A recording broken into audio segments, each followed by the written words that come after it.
Allez, on est de retour dans le Fighter Club Sunday. On a déjà débriefé le combat de Greg MMA chez Hexagone hier soir. On a eu Zachary Hamou aussi par vidéo qui nous a parlé de sa victoire. Nicolas Leblond, pourquoi pas, sur la carte de l'UFC Paris le 6 septembre prochain.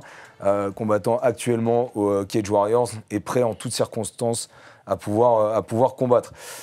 Les amis, il y a eu du très très lourd aussi hier soir. Ça s'est bien enchaîné, Hexagone, fin de soirée. Comme d'habitude. Bon, après, on a commencé directement l'UFC. Et voilà, après, t'attends un petit peu. Le countdown était sur MC Sport. Et puis, derrière, les combats de la carte préliminaire de l'UFC 316. L'autre gros morceau, donc ce week-end, c'était cette UFC 316 à Newark, sur la côte est des États-Unis. Il y avait 2 ceintures en jeu, avec en main event la revanche entre Dvalishvili et O'Malley. Beaucoup d'enjeux et de questions autour de ce fight. Mais comme depuis 13 combats maintenant, les réponses ont été apportées par la machine géorgienne. C'est la folie ce Merab Dvalishvili. J'espère que vous appréciez chez vous le travail. Effectivement, il ne termine pas beaucoup ses adversaires, mais par contre, la manière qu'il a de les dominer, c'est fou. Et tout le monde est logé à la guillotine. Il part sur la guillotine. Il en parlait tout à l'heure. Est-ce qu'il peut le soumettre? Il a bien tourné chez O'Malley. Il a bien défendu. Mais bon, par contre, il se retrouve en nord-sud maintenant. Et attention, la clé de coude, ça peut marcher. Il a fait taper. Il prépare sa main, il tape. Il a tapé. Oh là là là là là là. Il l'a fait. Incroyable. Oh là là. Sur un tremblement nord-sud. Waouh. Oh, c'est fou. Donald Trump encore présent hier soir à New York. Oui, il fait tous les pay-per-view sur place. Il fait les pay-per-view sur place, tranquille. Je pense que de toute façon, il a sa place au premier rang, il en est sûr. Bientôt, peut-être Emmanuel Macron à Hexagone mais qui sait Greg, on sait pourquoi pas. Il n'était pas à l'UFC Paris? Non, il n'était pas. Il faudra organiser un Hexagone au Touquet, je crois. C'est là-bas qu'il passe ses vacances. On va appeler les frères Pourru tout à l'heure pour leur demander tu serais chaud, Greg, Hexagone Touquet ou pas? Ouais. Toujours chaud, moi. Ouais, toujours chaud, très bien. 13 victoires d'affilée maintenant de Jalito pour Merab. C'est un truc de fou sur cette stat-là. À l'UFC, 13 victoires d'affilée. Il rejoint, je l'ai noté, même si c'est quasiment que les plus grands, il y a Khabib, il y a Holloway, il y a Jones, Demetrius Johnson et Georges Saint-Pierre. Voilà, c'est tout. Il rentre dans cette caste-là. Et surtout, il faut voir les noms qu'il a affrontés, en fait. Ouais. Depuis Moraes. Que des gros noms, que des mecs qui peuvent prendre la ceinture. D'ailleurs, Moraes était champion au PFL avant que ce soit le PFL. Et c'était un contender pour la ceinture aussi. Donc, que des gros noms sur son CV. Et il continue à prouver. Malgré sa série de 13 victoires, il progresse encore. On pensait qu'il était à son top. Là, il rajoute les finitions, soumissions en plus. Que demander de plus à Merab, qui mérite de plus en plus son surnom, la machine. Ouais, la machine, vraiment une énorme machine. Nico, Greg, je ne sais pas vous ce que vous pensez de ce combattant-là. Le record absolu dont je parlais, c'est 16 victoires d'affilée Anderson Silva. Il en reste 3 pour y aller, mais là, on a du mal à voir qui va l'arrêter, en fait. Ouais, c'est très compliqué. Il a été ultra dominant sur les deux combats contre O'Malley. Il y a le dernier round du premier affrontement, on s'est dit peut-être qu'O'Malley aura trouvé une solution, un début de solution. C'est ça, c'est quand il met le Maïgiri dans le front kick, là. Mais en fait, rien du tout. Il s'est fait rouler dessus. Apparemment, il feinte très bien de prendre des coups dans le ventre. C'est Aljamain Sterling qui le dit. Je suis pas sûr. Il dit qu'il le feinte très bien. Non, c'est du mytho. Là. Il l'a pris pour de vrai. Ouais, il l'a pris. Du coup, là, c'était en début de combat. Il en a pris quelques-uns, mais au début de combat, c'est pas pareil. Et puis là, sa clé de coup, elle était terrifiante. Ouais, en fait, en gros, c'est bizarre parce qu'il a fait une prise de guillotine. C'est pas un étranglement. Il a brisé le cou, je pense. Je pense qu'il a fait un mix entre Ninja Choke au début. On va regarder ce qui s'est passé là. Ouais, ça, c'est Ninja Choke au début. C'est le même genre de guillotine que Bilal Boulama, il fait. Je sais pas si tu vois ça. Il fait ça, mais lui, il le fait en face. Parce que là, il a fait de Léopold qui a gagné hier, qui a fait un super combat sur Hexagone. Un mec de la Chapa. Et en fait, du coup, je pense qu'il a senti qu'il avait un truc. Et il a commencé à se scroller. Exactement. Il a écrasé son buste. Voilà, c'est et ça. il s'est mangé l'avant-bras. Exactement. Il a fait un petit mix avec l'étranglement nord-sud. Il a fait un nord-sud Matalea, ou je sais pas comment on peut dire ça. C'est pas orthodoxe, mais ça a marché. Ce qui est fou, mais en fait, ça représente exactement le style de Merab. C'est-à-dire que même Taylor Lapillus et Antoine l'expliquaient dans l'émission La Carte qu'on fait. C'est-à-dire qu'en fait, il allume plein de petits feux tout le temps, partout. Il voit ce qu'il prend. C'est ça. Ce qu'il prend, il envoie quelque chose, même s'il va pas au bout, il se dit c'est pas grave, et il tente, mais dans la seconde d'après, il tente autre chose. En fait ça, c'est la démonstration de ce qu'on est en train de dire là. Totalement, c'est un mec qui est actif, on va dire 99% du combat. il n'y a pas un seul moment du combat que tu regardes où il ne tente pas quelque chose. Si ce n'est pas un jab, si ce n'est pas un kick, si ce n'est pas une tentative de takedown, il est suractif en fait. Et du coup, je pense qu'on va donner un nom à ce choke, on va l'appeler Machine Choke pour lui rendre hommage. Il pourrait avoir une petite dédicace là-dessus. En plus, ça marquera enfin son retour avec les victoires avant la limite. Hein. Parce que en fait, là, sur ses 13 victoires d'affilée, il en était à 12 avant, il n'avait qu'une seule victoire avant la limite.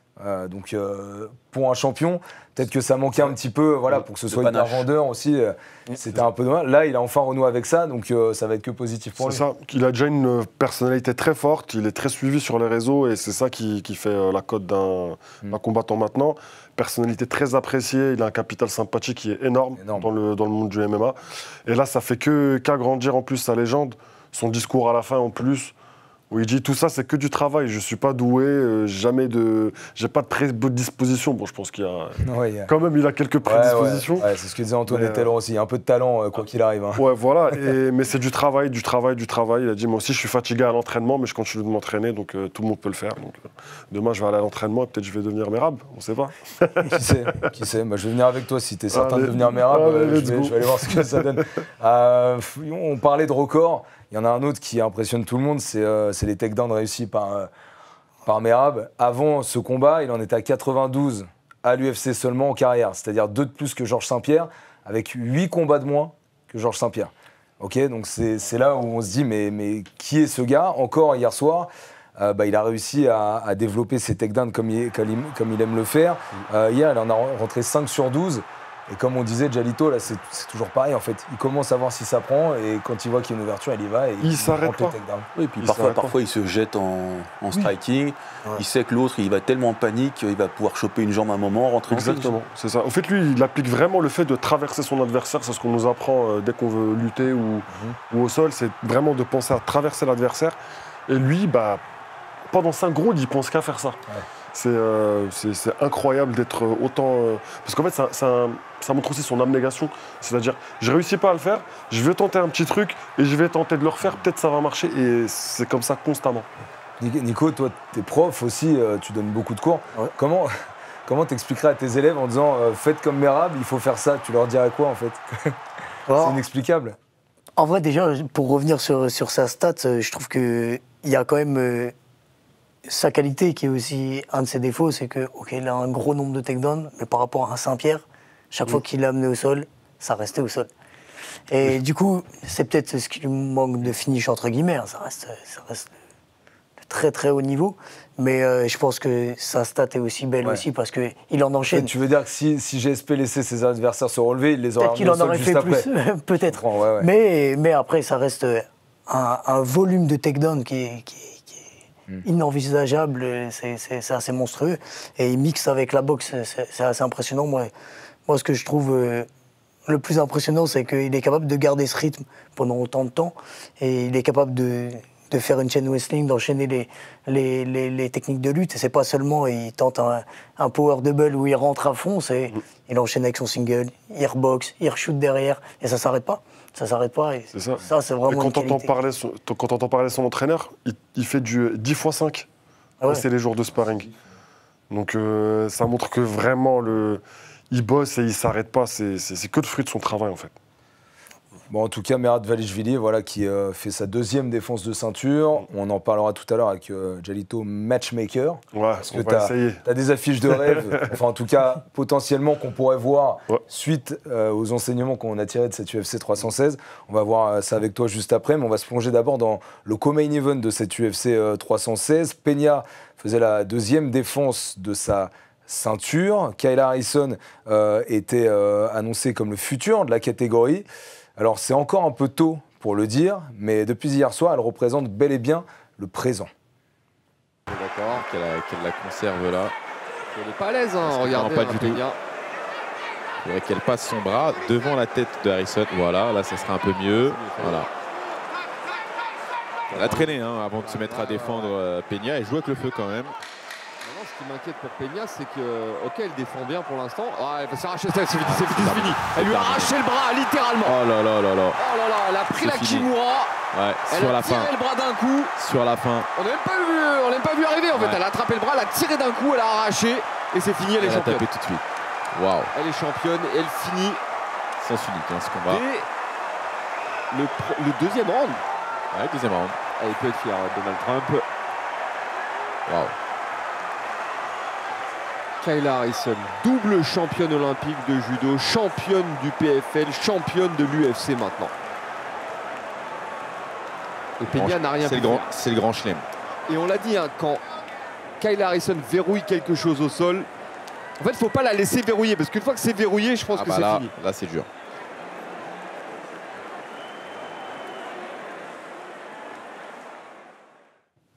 Jalito, pendant la fin de la vidéo, là, tu disais trop de puissance. C'est vrai qu'elle dégage une puissance qui est phénoménale, même si elle n'est pas dans la position exacte qu'elle veut, etc. Tu dis que grâce à sa puissance, elle peut arriver là où elle veut arriver. Elle a un physique énorme, et on sent que c'est pas juste entre guillemets de la gonflette. On sent qu'elle a vraiment une puissance. Là, même Greg, il pensait que l'épaule, elle avait sauté. À chaque fois qu'elle a eu un body lock sur Peña, elle a réussi à l'emmener au sol avec sans projection. C'était juste des petits balayages. Elle n'a pas eu besoin de grosses luttes en chaîne. T'as déjà tourné avec des gens, t'as déjà tourné avec... Quand il y a la puissance physique, ça change tout. Et elle, du coup, elle a un avantage physique sur tous ses adversaires. Elle a les deux, justement. Parce qu'elle a le timing. Le judo, c'est sur le timing. On voit le petit balayage, là, ça ne demande pas énormément de force. Mais coupler la force, la technique, le timing, c'est ce qui fait d'elle une championne d'exception. Mais moi, j'avais misé sur elle. Elle est super impressionnante. Un physique énorme. C'est pour ça que t'as le sourire, là. T'as pris un peu d'argent sur Kayla. Exactement. C'est pas la victoire de Hexagone, c'est l'oseille que t'as pris sur Kayla. Je comprends mieux. Bon, vous avez parlé du judo. C'est vrai qu'elle a un palmarès fou parce qu'elle est double championne olympique de judo. Seule américaine et américain confondus à avoir pris une médaille d'or olympique en judo. Donc quand même, c'est une énorme stat. Ronda Rousey, elle était connue aussi pour son olympisme en judo, mais elle a eu une médaille de bronze. Donc c'est pas le même standard à la base. Nico, toi, on l'a dit, le judo, c'est ta base dans les sports de combat. Toi, quand tu vois Kayla Harrison en judo, tu sens qu'elle a réussi justement à transitionner le judo, à l'appliquer directement au MMA. Et comment elle a réussi à le faire et comment est-ce qu'elle l'applique de manière exceptionnelle? En vrai, c'est beaucoup d'adaptation et je pense que c'est vraiment pas facile. On a vu des petits balayages, elle sert quand même de la gréco. En vrai, justement, il faut faire le mix avec la gréco, plus les crocetages, balayages. Et en vrai, c'est vraiment pas facile, elle l'adapte bien. Il y a des trucs, quand vous voyez ce qu'elle fait, qu'elle pourra encore améliorer, notamment dans ses phases de corps à corps. Est-ce qu'il y a des choses à améliorer ou pour l'instant, elle fait exactement ce qu'elle doit faire? En vrai, c'est difficile de juger une telle championne. Ouais. Je me permettrai en pas plus, de donner un conseil, il y a des dégâts et tout. Elle t'écoute pas, là. Je pense qu'elle t'écoute pas. Moi, la seule interrogation que j'ai, c'est sur son cardio, vu les cuttings qu'elle fait, parce que, juste pour la petite anecdote, c'était la bantamweight la plus lourde hommes et femmes confondus de l'événement. C'est-à-dire lundi pendant la Fight Week, c'était la bantamweight la plus lourde de tous ceux qui allaient combattre ce week-end. Donc plus lourde que Merab, plus lourde que Sean. Non, Merab, il est lourd en général. Voilà. Donc le cutting pour elle, c'est quand même assez dur quand on voit sa tête pendant la pesée. Ça fait peur pour sa santé carrément. Du coup, on sait que le cardio prend un coup quand les cuttings sont durs. C'est la seule interrogation que j'ai. Mais bon, vu qu'elle finit tous ses combats avant... Greg, tu parlais tout à l'heure en disant que là, tu avais à peu près qu'1 kilo de plus par rapport au moment de ta pesée parce que tu es tout le temps en poids, etc. Elle combattait en judo en moins de 78 kilos, il y a 10 ans. C'est-à-dire qu'elle a pris 10 ans d'âge et qu'elle combat avec 17 kilos de moins. Je sais pas, non, vous, en tant que combattant, vous avez l'habitude des cuttings et tout, ça paraît fou, non? Même au PFL, elle était en moins de 70. Donc c'est encore 9 kilos de moins par rapport à la grosse partie de sa carrière pro MMA. C'est énorme. Ça paraît fou. En plus, on sait que les femmes, c'est un peu différent sur le cutting, avec pas mal de choses qui sont différentes sur la perte de poids et la perte d'eau notamment. Donc en vrai, c'est encore plus impressionnant. Et en général, il y a quand même moins de poids qui sont perdus par les femmes, même à l'UFC. Et donc... ça change quelque chose, donc c'est encore plus impressionnant. Un Merab qui est un gros cutter, si tu dis qu'il est en dessous, ça fait peur. Ouais, ça fait peur, ouais. C'est ça fait peur. Bon, en tout cas, il y a des gros défis qui vont attendre Kayla Harrison maintenant, parce que ça a été un petit peu orchestré hier. Alors même s'il y a eu un petit moment de flottement, on va voir ce qui s'est passé, parce qu'il y avait Amanda Nunes qui était au bord de la cage, évidemment, au Prudential Center de Newark. Elle était prête, elle avait dit dans la semaine qu'elle était prêtes aussi à affronter l'une ou l'autre en fonction du résultat. Donc que ce soit Peña ou Harrison, même si contre Peña, ça allait faire une trilogie, c'était pas forcément ce que ni l'UFC ni le public voulaient voir. En tout cas, elle était là, elle a été appelée au centre de la cage avec Harrison. Rogan, Joe Rogan, on le connaît, hein, il est toujours à en faire beaucoup. Et il a dit, ça y est, ce serait le plus grand combat féminin de l'histoire. Est-ce que vous pensez que ce serait le cas si le combat se fait? En vrai, on a la GOAT de l'UFC, la GOAT de cette catégorie, en la personne d'Amanda Nunes, qui a tout prouvé, gagné, regagné, double championne à l'UFC, et surtout dans cette catégorie injouable, intouchable, contre une double championne olympique qui était championne au PFL, qui vient de prendre la ceinture à l'UFC. Quelque part, ça fait sens ce qu'il dit. Pour moi, ça reste quand même un peu en dessous d'un Shevchenko Zhang parce que ça arrive un petit peu peut-être trop tard. Amanda Nunes qui revient d'une retraite pour reprendre Kayla. 2 ans sans combat. Voilà. Kayla qui est aussi en fin de carrière. Donc, c'est un peu mitigé, mais ça fait sens. Vous, Amanda Nunes, quoi qu'il arrive, c'est un nom, ça ferait vendre. Vous avez envie de la revoir? Ou alors vous dites, bon, ça y est, ça fait 2 ans, elle avait pris sa retraite. Est-ce que c'est le moment de la ressortir ou pas? Qu'est-ce que vous vous dites? Pas grand-chose. Si le combat se fait, c'est quoi? Tu vois du business en fait derrière ça? Je vais pas juger non plus quelqu'un qui sort de sa retraite après 2 ans. Ouais. J'avoue. Ah ouais, mais bon. 2 ans, on la rappelle dans 15 ans, Nunes. Du coup. Il lui reste 15 ans à faire pour avoir tes stats. Et pour les GOAT du MMA féminin, il ne faut pas oublier Chris Cyborg. Pour moi, elle me faisait surkiffer quand elle était à son pinacle. Ouais. C'est vrai. Bon, mais elle a perdu contre Amanda Nunes. Oui. Voilà. Ouais, quasiment tout le monde. Tous ceux qui ont affronté Nunes. Mais surtout, dans cette KT, il voulait la fermer après qu'elle ait pris sa retraite. Ah ouais. Ça en dit long. C'était obligatoire. De toute façon, là, si Nunes ne revient pas chez les moins de 61 femmes à l'UFC, ils sont morts. Concrètement, ils sont morts. Parce que c'est Raquel Pennington derrière. Qui était une vira, c'est-à-dire qu'en fait, celles qui sont en haut ont battu tout le monde derrière. Ça va tourner en tête de cette catégorie. Voilà. C'est Amanda Nunes, celle qui peut tout relancer. Du coup, là, ça lui donne vraiment une vraie raison de revenir, parce qu'elle ne serait pas revenue s'il n'y avait pas le challenge qu'a Harrison, surtout qu'elles étaient coéquipières avant. Bon, en tout cas, une très belle soirée qui s'est achevée par les 2 combats dont on vient de vous parler, avec la ceinture de Merab conservée contre O'Malley et la ceinture de Peña perdue contre Harrison. 9 combats diffusés sur AMC Sport la nuit dernière. Quelques finishes. D'ailleurs, voici le best-of de cette UFC 316. Encore une. Ouh là là, il danse. Ouais. Et là, l'accélération de Murzakanov. Ouais, le bon contre. Et là, il atterrit quasi en monte. Il frappe. Il frappe.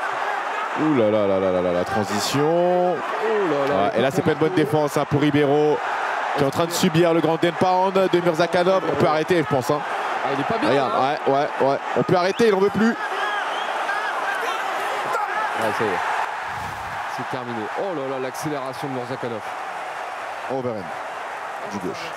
En plus, on venait de signaler que cette gauche-là qui se préparait, elle allait faire mal. Et effectivement, on a dit il ne faut pas qu'il la prenne. Il a pris une fois. La deuxième fois, il a vacillé. La troisième fois, il a dansé. Et après, c'est terminé.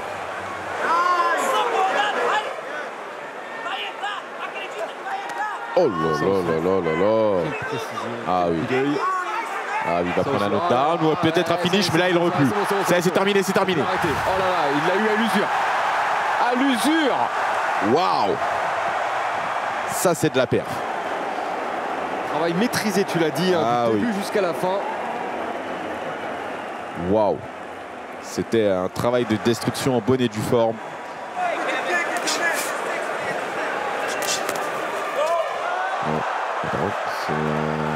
C'est facile, là, cet amené au sol. Il va tenter. Ouais. Anaconda.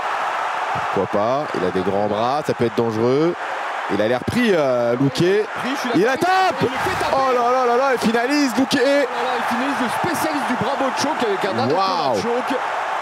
Oh là, il nous a fait une Hollande. Ouais, c'est ça. C'est fou. On l'a dit, c'est un combattant très inégal.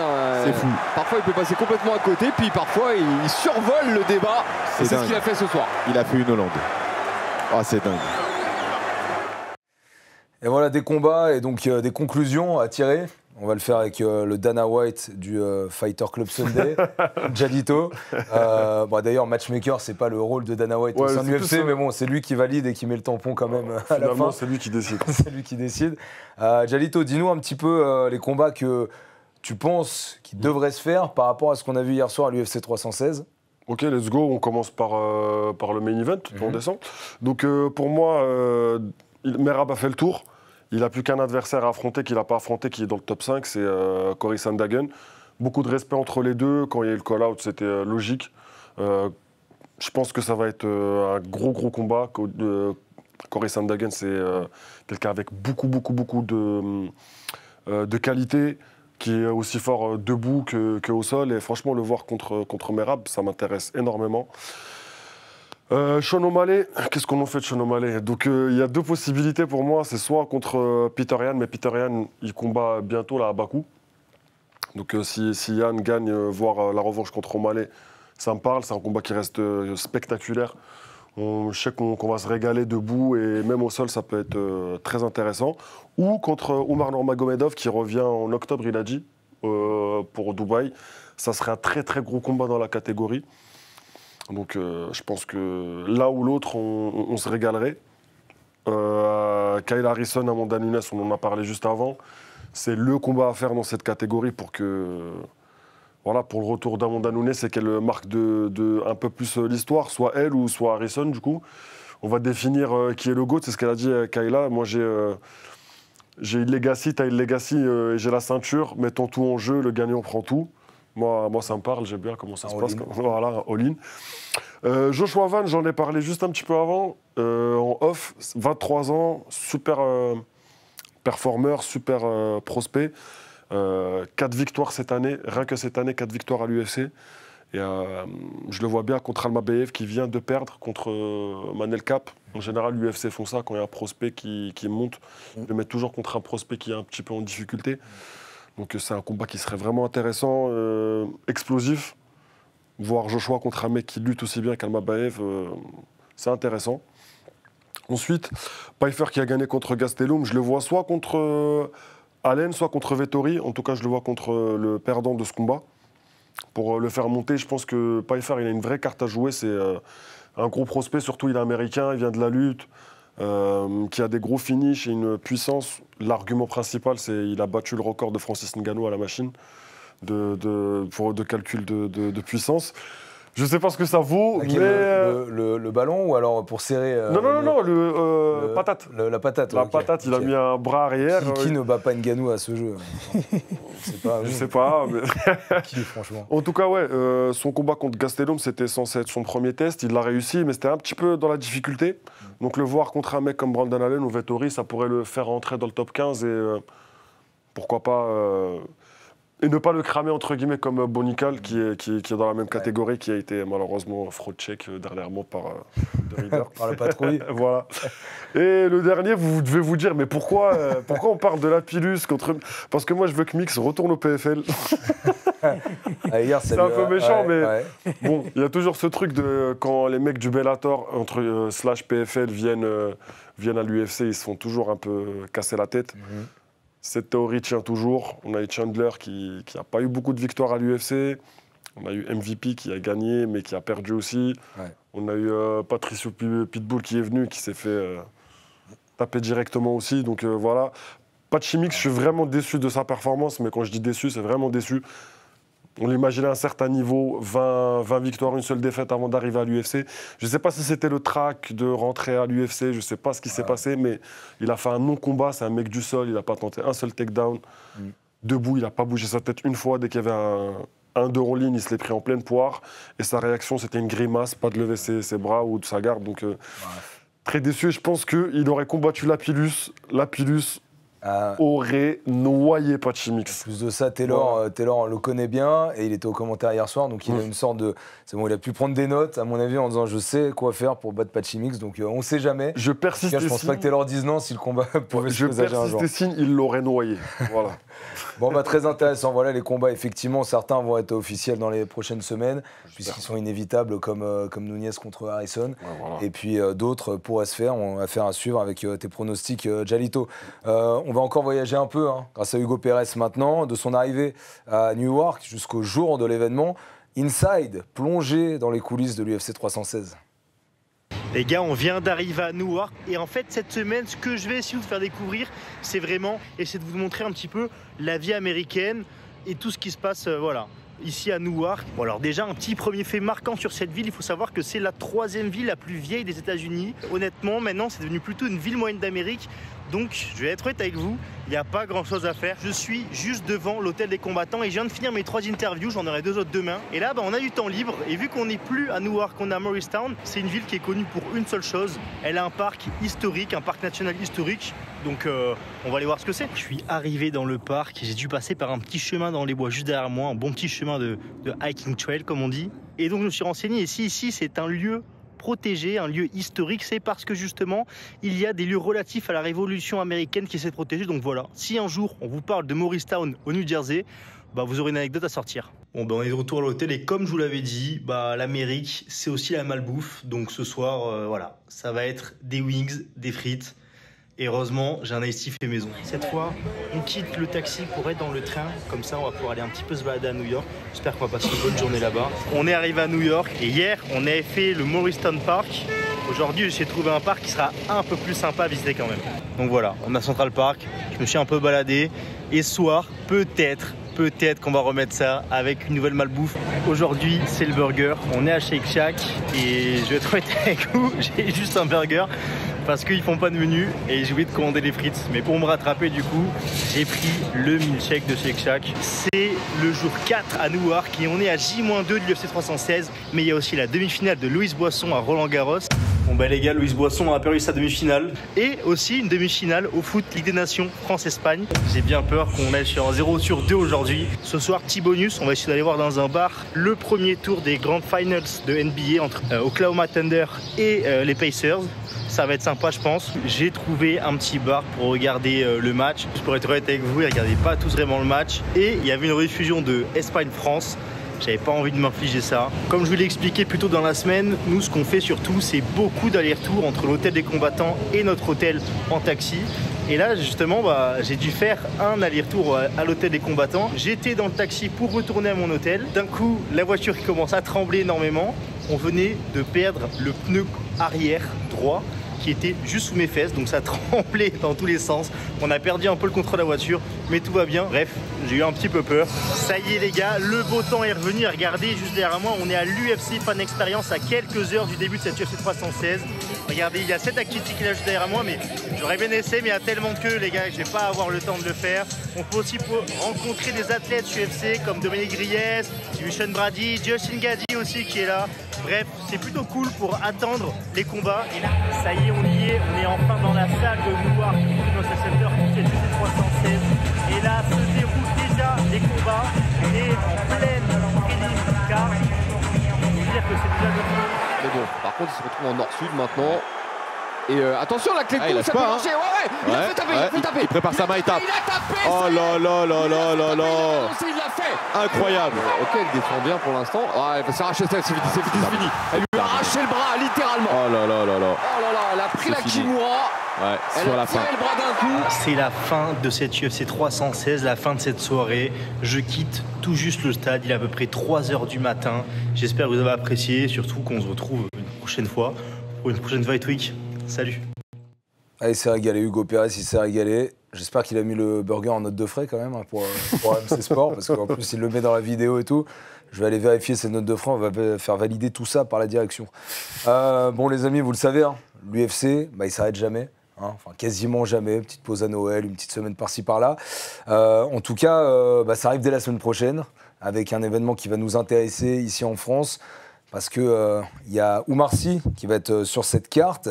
Français, il est à 3 victoires à l'UFC. Cette fois-ci, il va affronter Alonzo Menifield, un gros client quand même. Vous pouvez retrouver la vidéo et l'interview dans le Fighter Club Sunday qui a été faite la semaine dernière de Oumar Sy, quelques 2 semaines du coup avant son combat. Et puis le main event, ce sera Kamaru Usman contre Joaquin Buckley.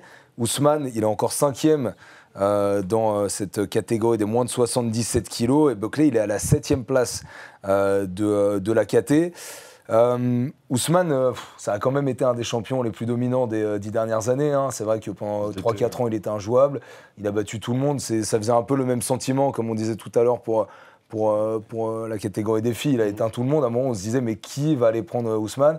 Finalement, il y a Leon Edwards qui est arrivé, tout a changé. Mais on est un peu triste de le voir dans cette situation. 3 défaites d'affilée, mais on est quand même content de le voir revenir. C'est vrai. Tout à l'heure, tu parlais du record de victoires de suite. Il y était presque. Là, Merab à 13, lui, il était à 15 avant de perdre contre Leon Edwards. Après, c'est ce qui arrive, on ne va pas dire à tous les champions, mais en tout cas, les champions dans cette catégorie-là, une fois qu'ils perdent leur ceinture, c'est la descente aux enfers. Il a enchaîné 3 défaites de suite. Il a perdu contre, comme on le voit, contre Edwards 2 fois. Et ensuite contre Chimaev. La dernière contre Chimaev, c'était un short notice de 10 jours dans la catégorie au-dessus. Donc, je l'excuse un peu plus. Et là, c'est vraiment son retour en welter après presque 2 ans. On va voir ce que ça va donner. Je suis pas très optimiste, pour être totalement honnête, parce qu'il prend un gros client, Buckley, qui, lui, par contre, c'est vraiment la dynamique totalement inverse. Depuis qu'il est repassé en 77 kilos, il perd plus. Exactement. Il perd plus et il finit quasiment tous ses adversaires. Il a que 2 décisions sur ses 6 combats, dans la KT. Donc voilà. On a eu le cas avec Tyron Woodley qui a perdu sa ceinture, qui a enchaîné les défaites. Kamaru Ousmane qui enchaîne les défaites après avoir. Voilà. Leon Edwards aussi dans le même cas. On a peur pour Belal Mohamed aussi qui pourrait être dans le même cas. Donc à voir, il y a beaucoup d'enjeux quand même.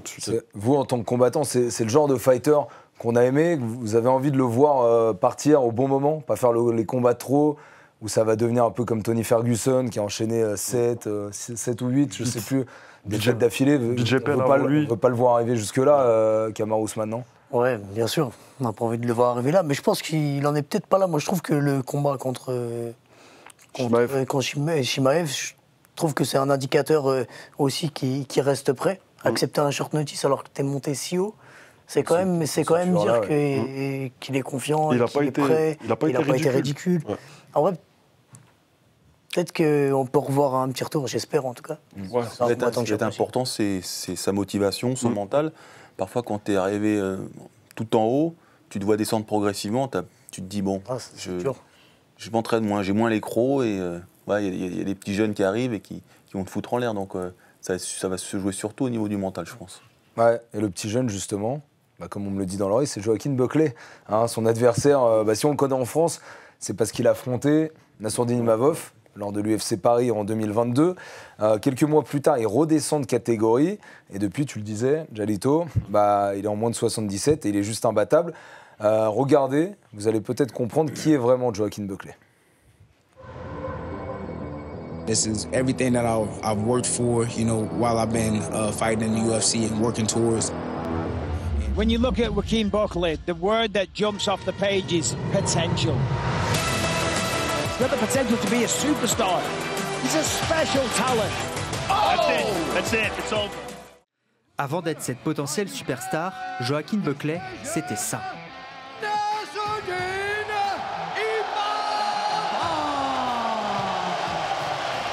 Une 3e défaite en 8 combats à l'UFC contre un Nassourdine Imavov plusieurs crans au-dessus. Mais alors, quelle recette permet de passer de combattant irrégulier à possible challenger pour la ceinture? Premier ingrédient, le poids. New Mansa revient en moins de 77 kg. 13 kg de cut contre 2 auparavant, Carapuce est devenu Karabakh. Pour ce retour, il fait face à André Fiallo. Choix de carrière payant, Buckley remet la marche avant et retrouve la soif de victoire. What prompted you to drop down to 170? 170. I wanted to be a winner, so at 185. At 185, I was successful at 185 too, but I was having losses too. So my biggest thing was that I wanted to have a consistent, win streak, and I wanted to keep. Au poids, ajoutez-y un soupçon de lutte. Parfois, tant bien que mal. Ça commence fort directement avec une amenée au sol de Buckley. Mais parfois aussi avec du succès. L'habituel striker évolue en combattant complet. Karabakh est devenu tortank. Puissant debout, il est toujours capable de finir en un coup, comme ici face à Thompson. Il n'y aura pas de décision. Oh là là là là, Buckley qui a réussi. Magnifique. Une ouverture sur un crochet du droit. Et il a éteint littéralement. Alex Morono puis Vicente Luque font les frais de cette nouvelle version de Buckley. 5 victoires consécutives, la meilleure série de sa carrière. Sa plus récente victime, Colby Covington, arrêté à quelques secondes de la fin du 3e round. Un ingrédient magique pour l'évolution finale, battre un homme détesté fait de vous un homme aimé. Mais un doute subsiste, le cardio. Peut-il tenir son propre rythme durant 5 rounds? Une chose est sûre, jamais classé en moins de 84, Buckley rentrera dans le top 5 des moins de 77 en cas de victoire contre Kamaru Usman, avec en tête un objectif clair. Et merci à Oscar Joss et sa douce voix pour ce sujet sur Joaquin Buckley, très intéressant. En réalité, Greg, c'est facile de trouver son vrai poids. Tu vois, le poids entre ceux qui font des cuttings vraiment trop durs, ou qui passent un mois dans le mal, où c'est dur, même les derniers entraînements sont trop durs, etc. Et ceux qui prennent un peu trop leurs aises pour pas couper trop, c'est dur de trouver son vrai poids? Est-ce que c'est dur de trouver son vrai poids? Est-ce que tu te sens bien à une KT? Est-ce que tu te dis, si je descends, je serai plus puissant? Est-ce que j'aurai assez de jus si je descends? Ça va être, je pense, l'expérience. Donc quand c'est le principe de l'amateurisme, c'est qu'on peut se jauger, voir à quel point on est efficace ou pas. C'est pour ça qu'en France, c'est bien qu'il y ait ce circuit amateur qui permet justement aux petits jeunes de voir à quel KT il sera même d'évoluer.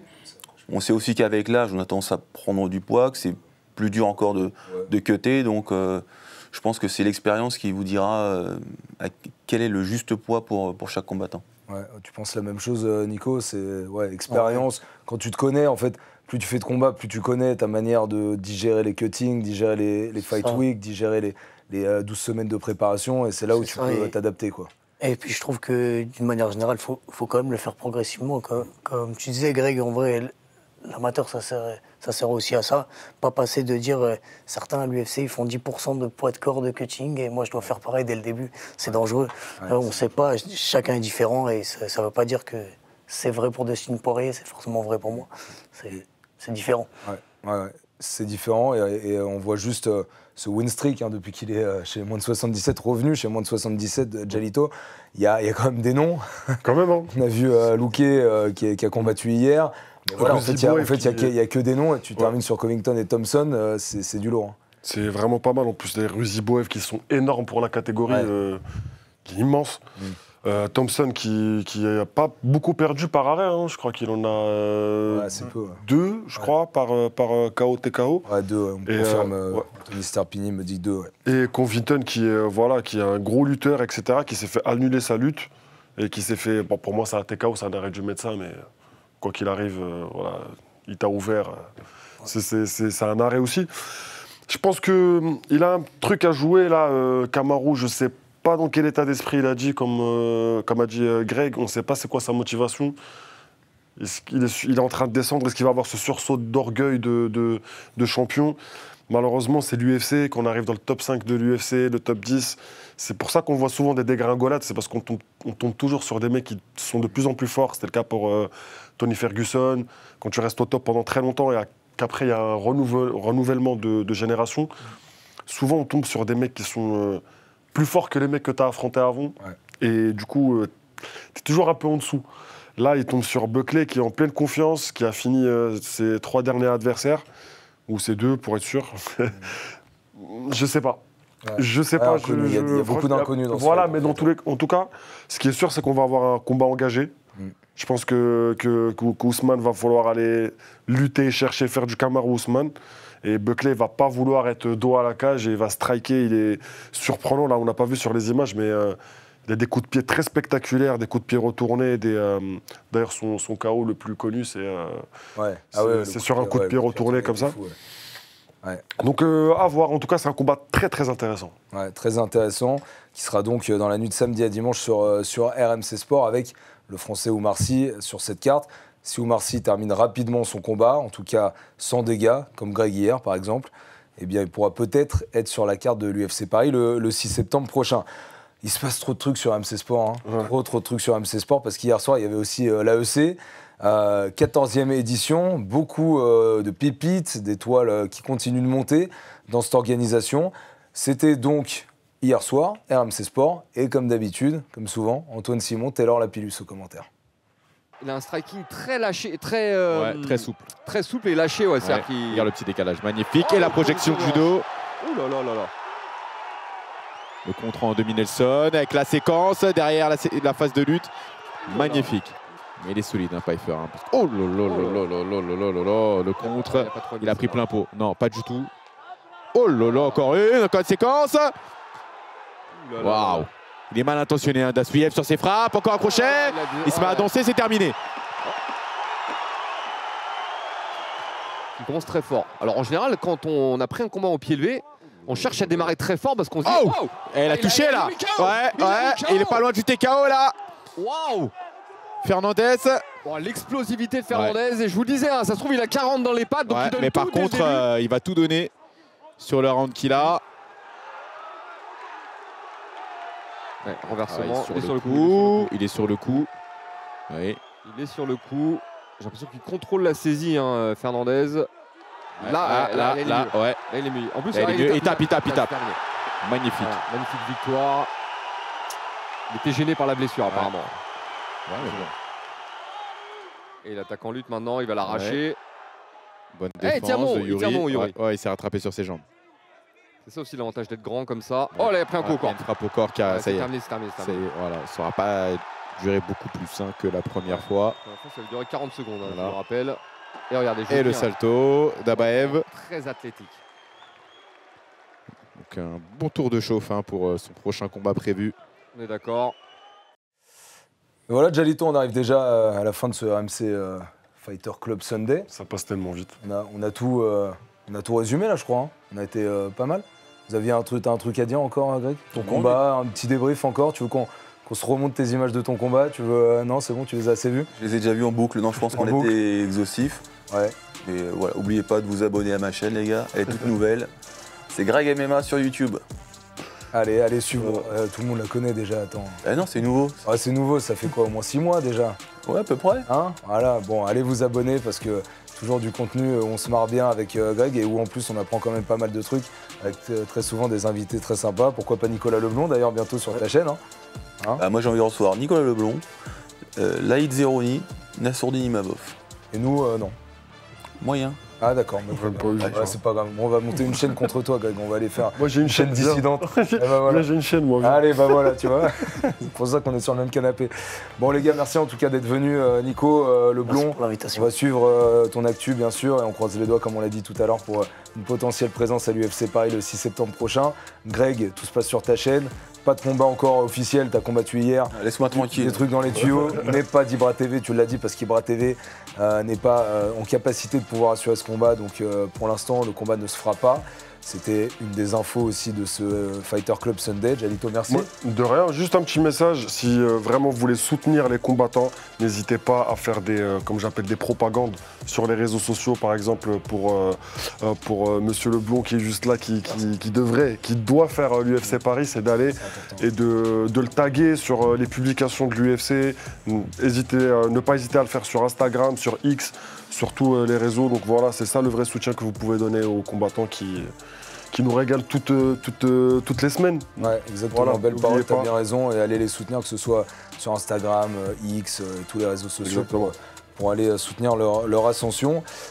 Messieurs les combattants, merci encore. Jalito, merci à toi. Merci à toutes les équipes techniques autour de Chris. Merci aux équipes éditoriales autour de Anto Sterpini avec Robin Travers et Oscar Joss notamment. Le Fighter Club Sunday revient la semaine prochaine. Alors je sais plus si c'est Flora, Sacha.